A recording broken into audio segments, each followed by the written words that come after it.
औज़ुबिल्लाहिमिनश्शैतानिर्रजीम बिस्मिल्लाहिर्रहमानिर्रहीम। इमाम इब्न कुदामा से पूछा गया, खुशकिस्मत कौन है? फरमाया, वो शख्स जिसकी सांसें तो रुक जाएं लेकिन उसकी नेकियां ना रुकें। अल्लाहुम्मा जअलना मिनहुम, आमीन। ए अल्लाह, हमें भी उनमें से बना दे। ए अल्लाह, हमें उन खुश नसीबों में से बना दें जिसकी सांसें तो रुक जाती हैं मगर नेकियों का सिलसिला नहीं रुकता। लेकिन इस मुकाम को हम कैसे पा सकते हैं, आज ये जानते हैं। तो सबसे पहली बात जो जानने की वो ये है कि जब इंसान मर जाए तो सब कुछ उसके साथ ख़त्म हो जाता है। हाँ, कुछ चीज़ें बाकी रह जाती हैं।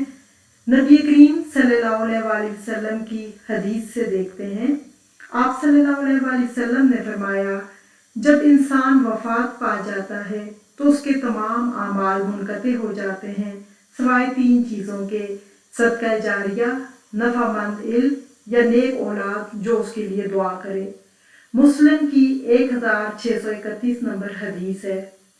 ये 3 चीज़ें ऐसी हैं जो मरने के बाद भी इंसान के लिए अजर व सवाब का ज़रिया बनती रहती हैं।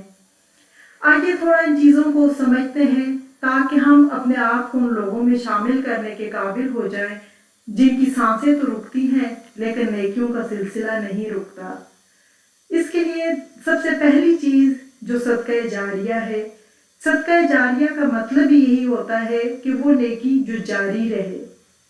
सदका जारिया वो नेकी होती है जो मरने के बाद भी मुसलसल फ़ायदा पहुंचाती रहती है और इसका सवाब मिलता रहता है।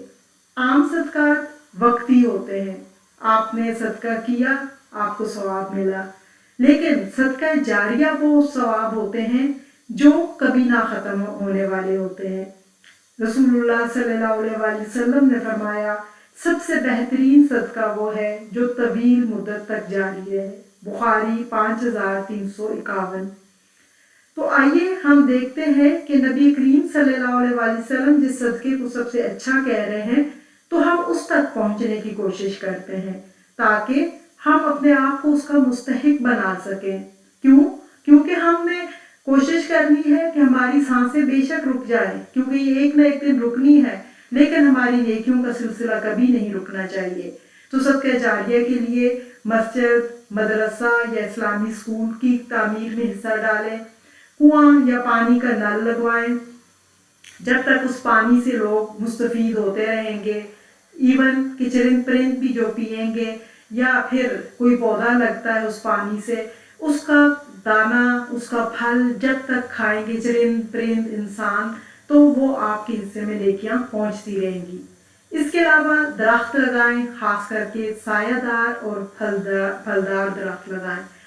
फलदार दरख्त का फल जब जब चरिंद परिंद कोई भी जानदार खाएगा तो आपको उसका अजर ज़रूर मिलेगा। इसके अलावा कुरान पाक की इशाअत में ज़रूर हिस्सा डालें। अस्पताल या यतीम खाने या इस तरह के वेलफेयर के कहीं पे भी जो इदारे काम कर रहे हैं उनकी मदद ज़रूर कीजिए। और ऐसे फुकरा और मसाकीन जो किसी के आगे हाथ नहीं फैलाते और अपने हया की वजह से वो किसी के आगे दस्त दराज नहीं करते, कोशिश करें ऐसे लोगों को ढूंढ के उनको उनके पाँव पे खड़ा करने की कोशिश करें। और आज के दौर में तो सदका जारिया के बहुत से जदीद तरीके भी हैं। आप ऑनलाइन इस्लामी तालीम को फ़रोग़ दें ताकि जो बाहर ममालिक में, यूरोप में और गैर इस्लामी ममालिक में बच्चे बैठे हुए हैं उनको हम दीन की तरफ लेके आएँ।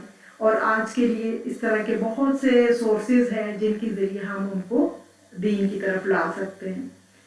और ये तमाम काम जब तक लोग इनसे मुस्तफ़ीद होते रहेंगे तो हमें हमारे लिए अजर का बाइस बनेंगे। इसके बाद नफ़ामंद इल्म, ऐसा इल्म कौन सा है, चाहे वो दुनियादारी का हो चाहे दीन का हो। दुनियादारी के भी ऐसे इल्म जिससे आप किसी को फ़ायदा दे जाएं, आप किसी के लिए भला कर जाएं। जैसे बहुत से ऐसे लोग हैं, डॉक्टर हैं, वो कोई ऐसा हॉस्पिटल कायम कर जाए फ्री, जिसमें कम कीमत पे लोगों के लिए सहूलियात हों। इसके अलावा और भी बहुत से कोई ऐसा स्कूल तामीर कर जाए जहाँ पर लोगों को फ्री एजुकेशन मिलती रहे। یہ سب نفعمند علم کی جو ہے وہ شکلیں ہیں. تو کوشش کریں خود بھی لوگوں کو اپنی زندگی میں نفعمند علم دیں. جب تک اس پہ عمل کیا جاتا رہے گا آپ کے کو اجر ملے گا، اور اگر وہ نسلوں میں منتقل ہوتا رہا تو وہ آپ کے لیے اجر کا باعث بنا رہے گا. سب سے اہم جو تیسرا پوائنٹ ہے وہ اولاد ہے. اولاد کے اوپر بھرپور توجہ دیں. جہاں ان کی دنیا کے اسکول کی، دنیا کی تعلیم کی اتنی فکر کرتے ہیں، وہاں پہ کچھ فکر تو کم از کم ان کے دین کی کرے. کیونکہ جب تک آپ کی اولاد آپ کے لیے، جب وہ نیک اعمال کرے گی اور آپ کے لیے دعا کرے گی، تو آپ کو ان کے اجر جو ہے ان کو تو ملے گا ہی، ان کے نیک عمل کا اجر، ان کے اجر میں کمی نہیں ہوگی، لیکن ساتھ ساتھ آپ کے حصے میں بھی ان کا اجر پہنچتا رہے گا. تو یہ وہ چیزیں ہیں جو ہم نے دیکھی، جو ابن قدامہ کے اس قول